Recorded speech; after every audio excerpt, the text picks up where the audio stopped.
A paz de nosso Senhor Jesus Cristo a todos do canal Maranata Maranata. Eu sou Verbena Arantes. Achei importante contar minha experiência após ler alguns comentários aqui neste canal sobre o Espírito Santo e como muitas pessoas estão enganadas sobre o Espírito Santo. Sabendo disso, vim aqui dar um alerta, dar um testemunho que nunca vi ninguém dando. E eu mesma não gostaria de contar, porque me envergonha.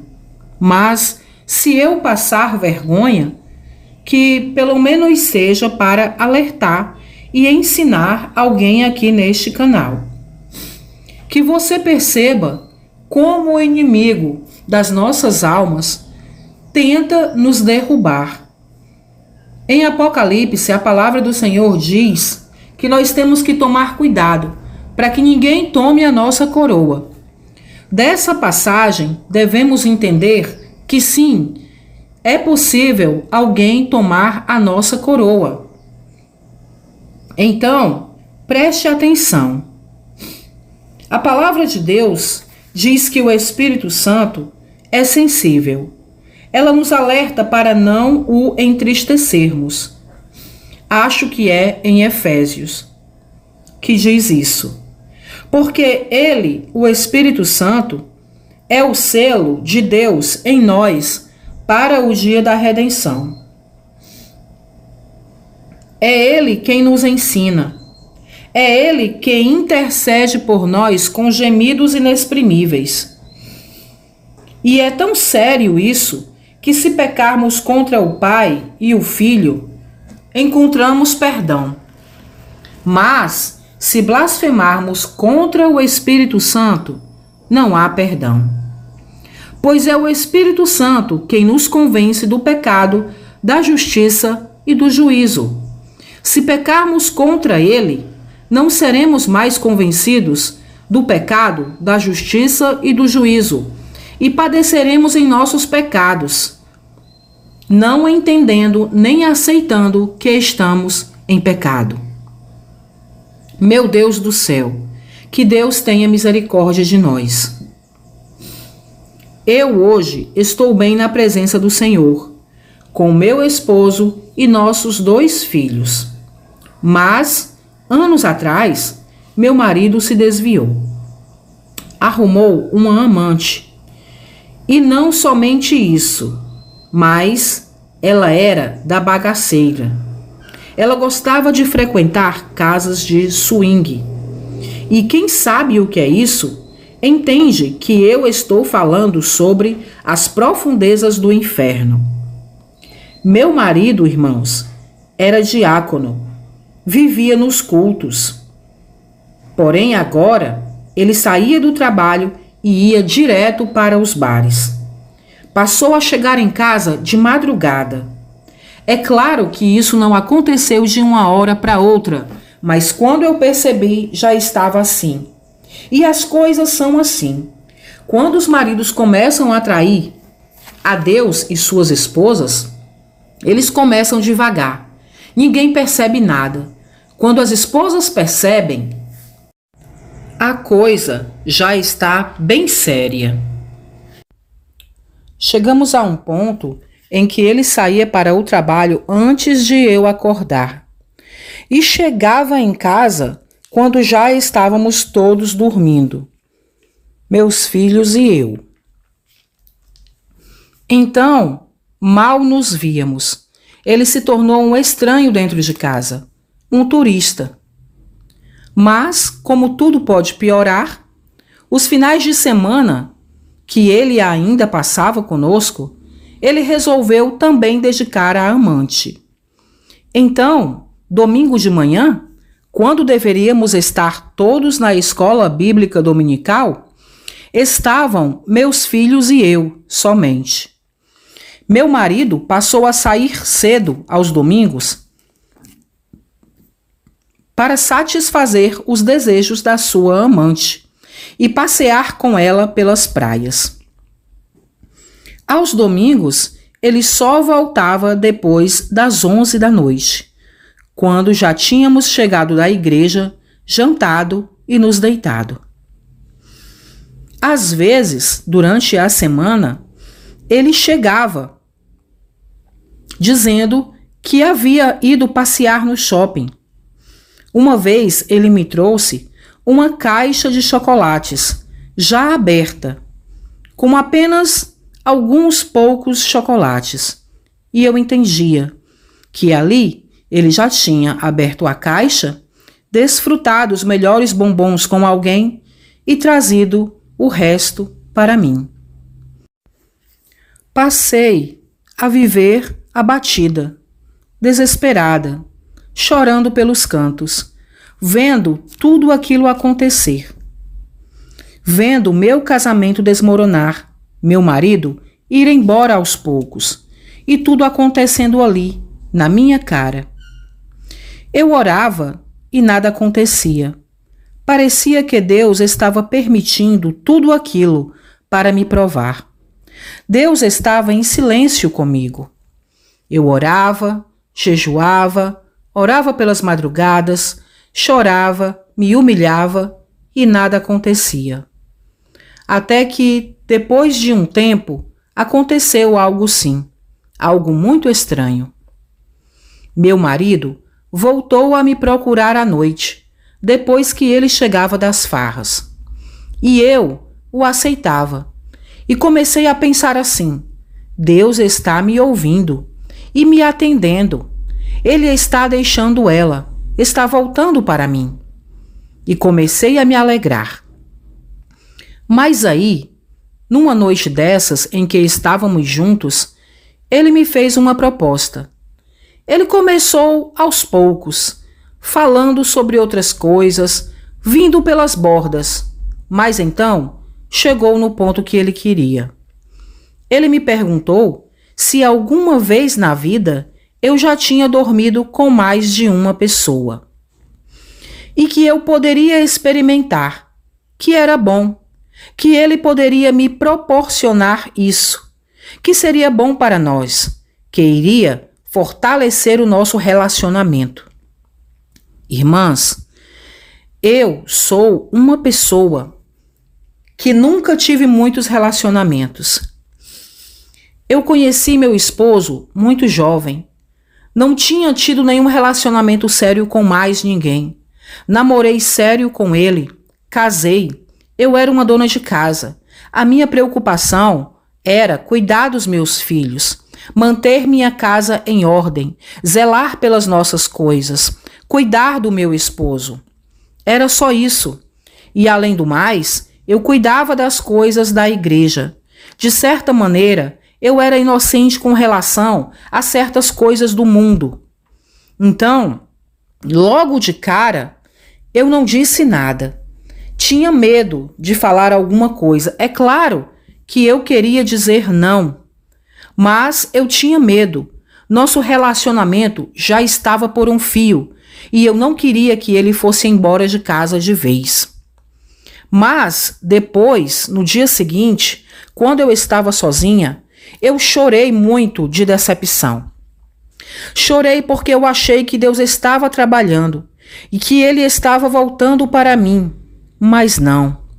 Ele estava tão ansioso para satisfazer seus próprios desejos que para isso não se importava em me sacrificar, até mesmo em ter que me ver com outra pessoa para poder sentir prazer. Isso significava que eu não significava mais nada para ele. E em todo aquele tempo que ele voltou a me dar atenção e carinho, eu entendi que era só para me preparar para ele dar o bote, para ele me fazer essa proposta imoral. Eu fiquei tão decepcionada, tão triste. Acho que foi ali que todas as minhas esperanças começaram a morrer. Porque eu fiquei decepcionada também com Deus, porque aquilo não era Deus trabalhando. Então eu pensei, Deus não está me ajudando. E eu fiquei perdida. Eu pensei, estou sozinha, por minha própria conta. Ninguém se importa comigo, com minha dor, e a vida é assim. O mundo era assim antes de eu vir para cá, e vai continuar assim depois que eu for embora.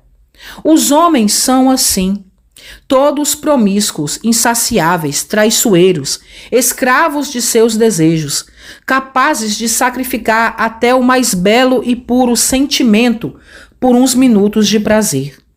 As coisas são assim, o mundo é assim, e não há esperança de mudança.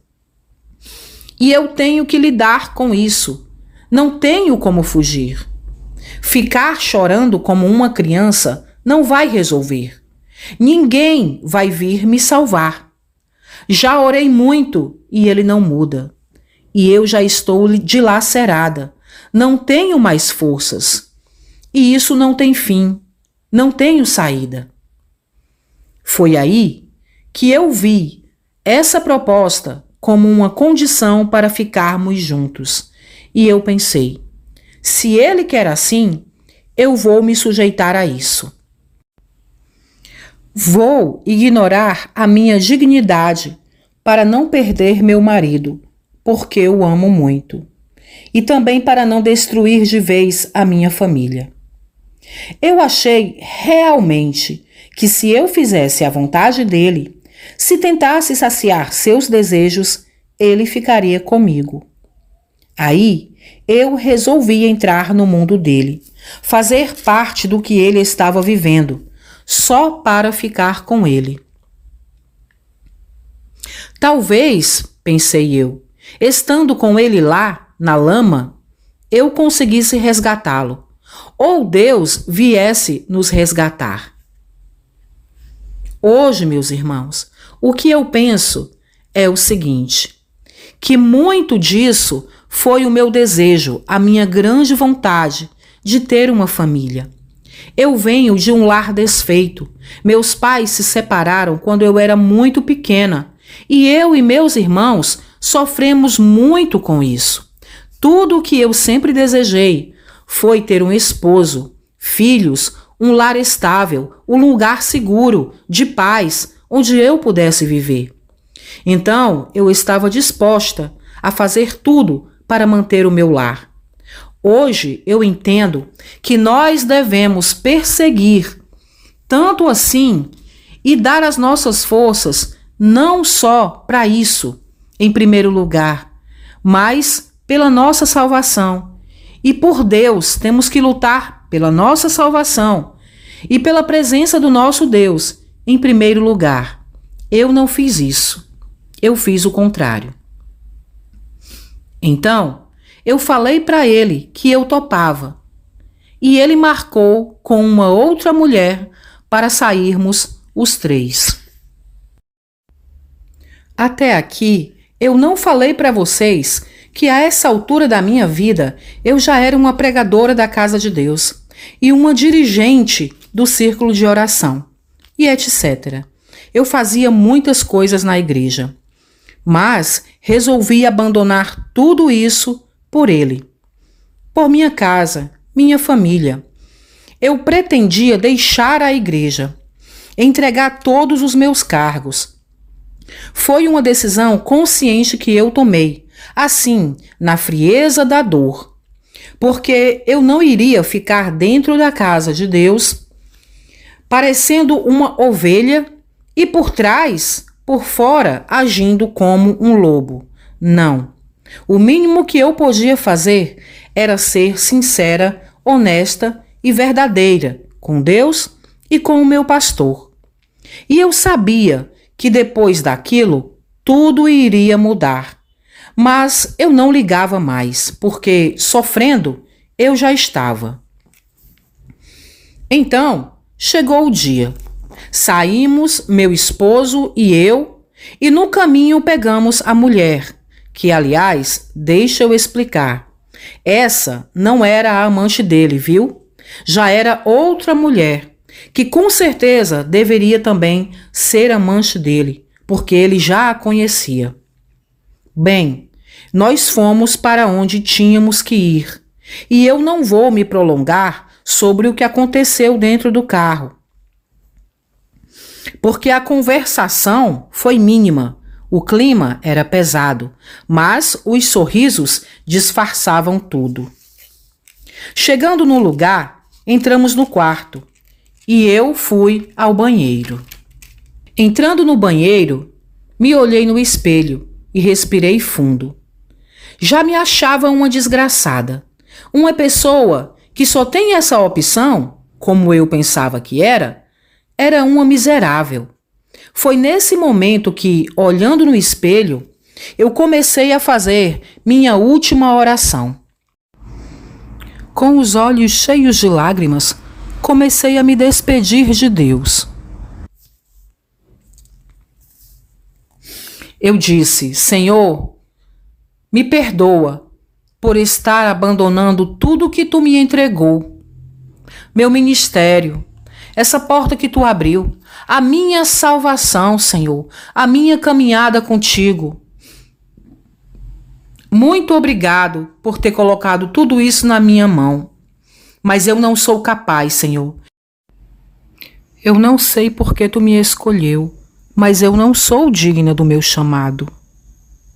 Eu não suporto mais, eu não aguento mais. Agora eu vou fazer do meu jeito. E seja o que Deus quiser. Foi assim que eu orei. E nessa hora, olhando no espelho e chorando, eu senti algo. Não sei explicar direito. Uma coisa saindo de mim. Era isso que eu sentia. Foi incrível. E só sentindo mesmo para saber. E eu espero que vocês nunca sintam. Irmã, era uma presença. Algo que estava em mim, saindo de mim. E eu sentia saindo pelas minhas costas. Eu sentia aquilo sair das minhas costas, se desprender e sair voando pelo ar. Fiquei impressionadíssima. E depois que aquilo saiu, eu me senti mais pesada, mais cansada. Irmã, eu conheço a palavra de Deus.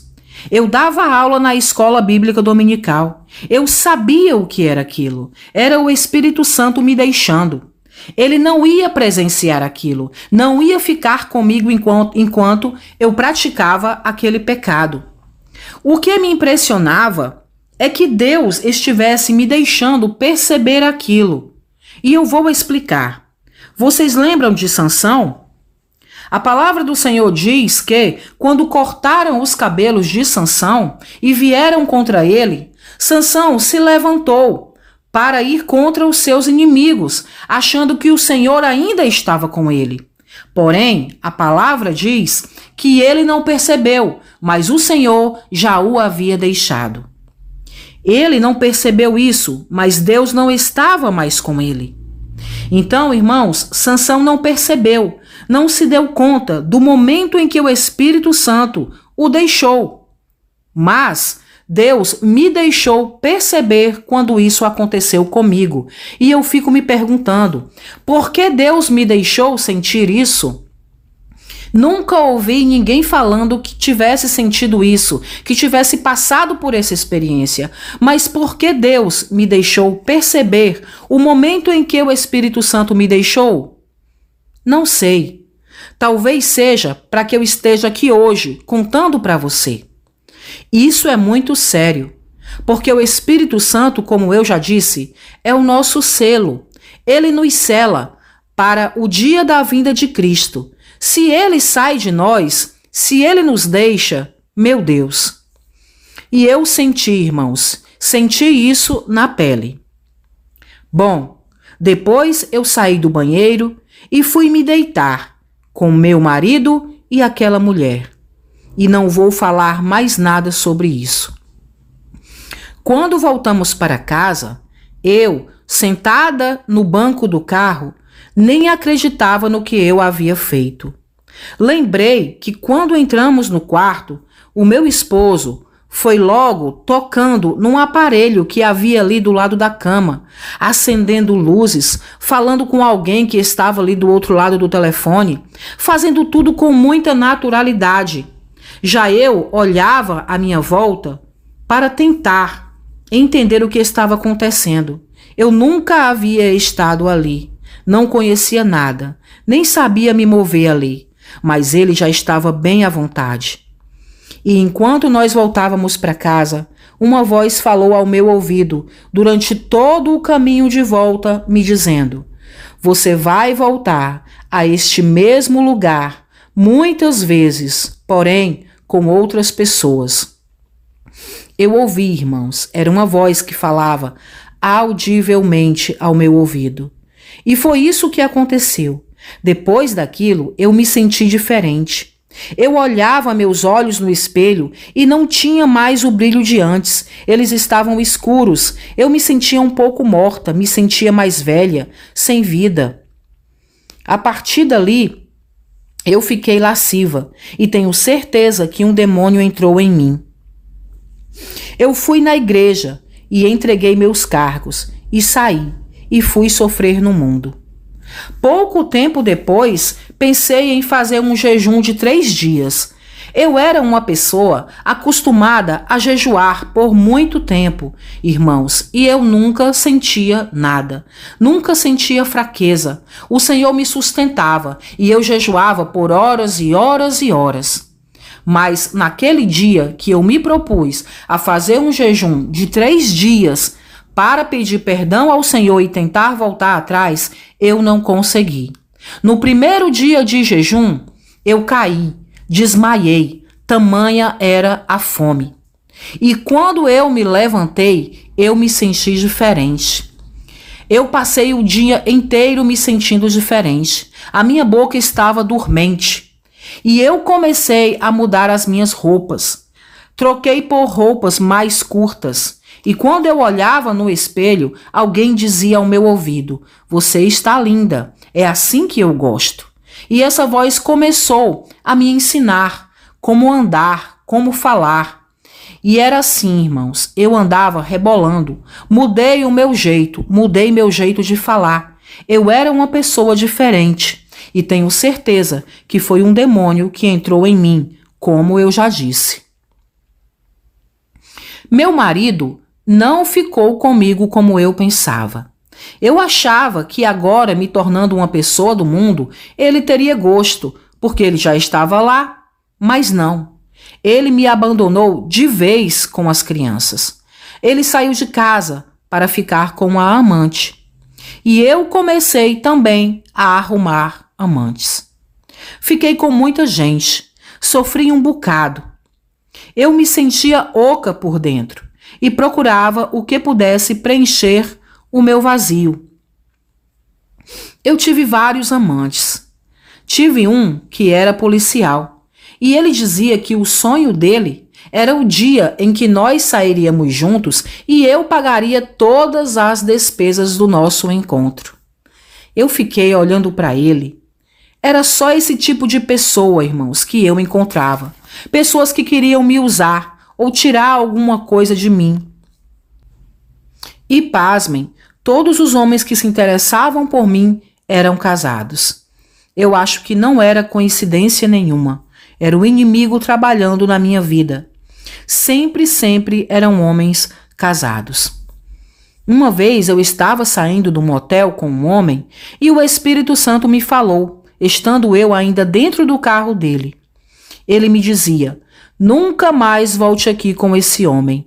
Não saia mais com ele. Fique longe dele. Eu fiquei impressionada. Primeiro porque eu achava que Deus não se importava mais comigo e que nunca mais ele iria falar comigo. Mas Deus estava falando comigo e pela misericórdia dele estava me alertando. Talvez eu corresse algum perigo estando com aquele homem. Não sei. Mas eu obedeci. Terminei com aquele homem, mesmo sem saber qual era o problema com ele e quais riscos eu estava correndo, mas eu obedeci. Mas então, irmãos, foram quase 10 anos vivendo dessa maneira. E então depois eu cansei do meu pecado e vi que o melhor era voltar para Jesus. Então, abandonei meus pecados e voltei. Pedi perdão a Deus por minha falta de fé, por tê-lo abandonado, por tê-lo traído, por tê-lo trocado por um homem que não me deu nada e no final das contas ainda me abandonou. Foi difícil, mas depois de um tempo, orando, jejuando e me humilhando, o meu marido também voltou para mim. Voltou pedindo perdão e eu o recebi de volta. E agora estamos os dois na presença do Senhor, buscando a restauração. E Deus tem ajudado a nossa família. Mas esse testemunho é para contar a vocês que, sim, o Espírito Santo pode sair de nós e nosso nome ser apagado do livro da vida. Hoje, eu sofro com algumas consequências de muitos pecados do passado, mas consequências psicológicas, porque as físicas o Senhor tirou. Quando vim para a igreja, eu vim com uma enfermidade. Eu fui ao médico e foi detectado vários caroços no meu ovário. E eu pedi misericórdia ao Senhor, pedi que Ele me curasse. E como prova de que Ele havia me recebido de volta, sim, Ele me curou. E no outro exame que eu fui fazer, não acusou mais nada. E o médico disse que eu não precisaria mais passar pelo procedimento que ele disse que eu teria que passar. Mas eu lido com as sequelas psicológicas do pecado. Mas tudo bem, eu mereci. Eu fui uma traidora de Deus. Eu abandonei o Senhor por um homem. Eu não mereço nada de Deus. Porém, a misericórdia do Senhor dura para sempre, e Ele permitiu que seu Espírito habitasse novamente em mim. E isso é o mais importante, eu ser templo e morada do Espírito Santo. Cuidado, irmãos, o Espírito Santo que habita em vós é sensível e tem ciúmes. O Espírito que vivifica, não extingais o Espírito Santo. Estamos selados com o Espírito Santo da promessa. Vigiem. Que Deus fortaleça vocês até o fim, em nome de Jesus. Amém.